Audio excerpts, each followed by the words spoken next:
Jeshi la Ulinzi la Wananchi wa Tanzania JWTZ linatarajiwa kuwa mwenyeji wa maadhimisho ya 6 ya wiki ya ushirikiano wa majeshi ya nchi wanachama wa Jumuiya ya Afrika yanayotarajiwa kuanza tarehe 26 Agosti hadi Septemba 1 mwaka huu hapa nchini.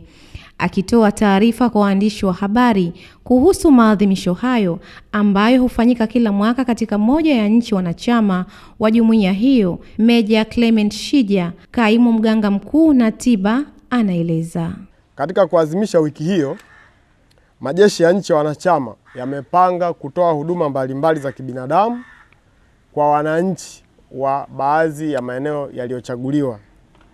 Miongoni mwa huduma hizo ni pamoja na matibabu ya bure yatakayotolewa na madaktari bingwa kutoka kwenye hizi nchi zinazounda Umoja wa Nchi za Afrika Mashariki ambazo ni Burundi, Somalia, Tanzania, Rwanda, Kenya pamoja na Uganda. Aidha, maadhimisho hayo yatahusisha pia shughuli za ukarabati na utoaji wa misaada katika baadhi ya vituo vya kulelea watoto yatima, magereza katika mikoa ya Dar es Salaam, Pwani, Arusha pamoja na Zanzibar hapa kwetu.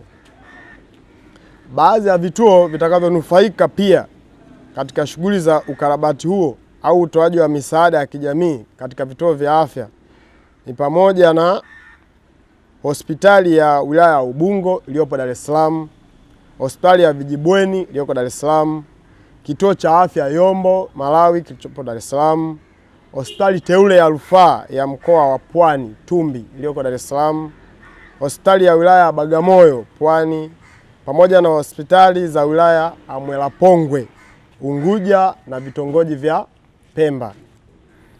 Vile vile misaada hiyo itawafikia wafungwa katika gereza la Segerea lililoko Dar es Salaam, gereza la Kisongo lililoko mkoani Arusha, sambamba na vituo vya kulelea watoto yatima vya Kurasini, Mwandaiwa Orphanage Center iliyoko Bunju, Chanika Children Shelter iliyoko Dar es Salaam, Source Orphanage Center iliyoko hapa Zanzibar, na vituo vya afya vya Kibokoni Pemba na Mapinduzi Dodoma Chamwino.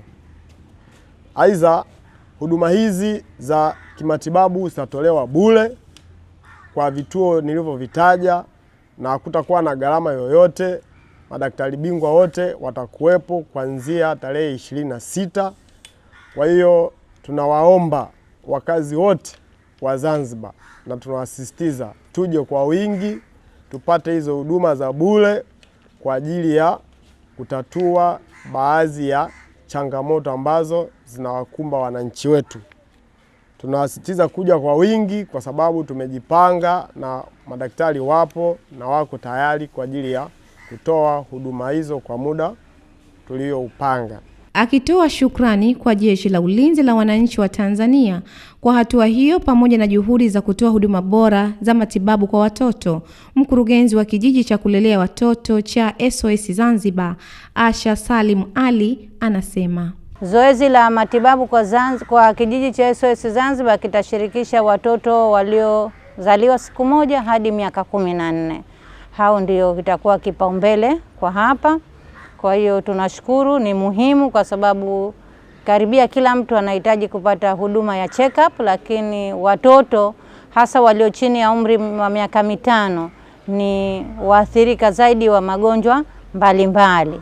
Kwa hivyo hii ni fursa muhimu. Tunachoomba ni kuwatangazia wananchi kutumia fursa hii ya madaktari bingwa ili watoto waweze kufanyiwa ukaguzi, lakini kupatiwa matibabu, na wale ambao watahitaji rufaa, taratibu za kanuni za afya zitatumika kufanyika hivyo. Asanteni sana. Wananchi wanatakiwa kujitokeza kwa wingi kushiriki katika zoezi hilo la matibabu ambalo litatolewa bure bila malipo. Amina Omar, Al-Fatah TV Online. Kutokana na thamani na kujali taarifa kutoka sehemu mbalimbali, Al-Fatah TV Online inaomba ushirikiano wako mtazamaji, kutoka popote ulipo, kutupa taarifa za matukio mbalimbali ili tuyafanyie kazi na kuyarusha hewani, kama vile taarifa, habari, mikasa au matukio. Si hayo tu, Pia unaweza kutupa taarifa kuhusu watu wanaokabiliwa na matatizo mbalimbali ya kimaisha ili tuyafanyie kazi kupitia jumuiya yetu ya kutoa misaada muhimu ya kijamii, Al-Fatah Charitable Association Zanzibar. Wasiliana nasi leo kupitia namba zetu za WhatsApp alama ya kujumlisha 255 Wasilisha kwetu leo, tuifikishe kwa jamii leo. Al-Fatah TV Online, dira